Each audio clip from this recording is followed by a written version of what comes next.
डोंबिवली शहरात स्मार्ट सिटीच्या नावाखाली कोट्यवधी रुपये खर्चून रस्ते, पायवाटा सुशोभीकरण करण्यात आलं आहे. मात्र मोठमोठे सिग्नल, कॅमेरे उभे करून ही डोंबिवली शहरात वाहतूक कोंडी सकाळ संध्याकाळ होत असते.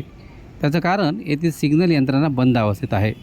करोडो रुपये खर्च करून शहर स्मार्ट करण्याचा निर्णय घेऊन शहर स्मार्ट होताना दिसत नाही.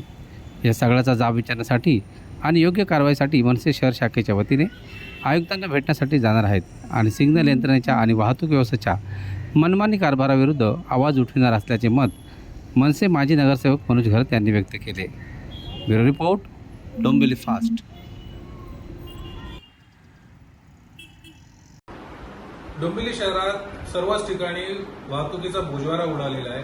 सर्व ठिकाणी प्रचंड प्रमाणात वाहतूक कोंडी आहे आणि या सगळ्या गोष्टीला केडीएमसी प्रशासन पूर्णतः दोषी आहे.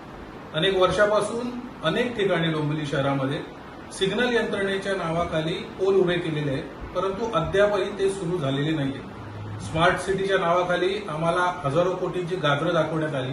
हे करू ते करू दाखवून सांगण्यात आलं, परंतु दुर्दैवाने कुठल्याही प्रकारचं काम होताना दिसत नाहीये. साधा सिग्नल यंत्रणा या कल्याण डोंबिवली महानगरपालिकेला सुरू करता येत नाहीये.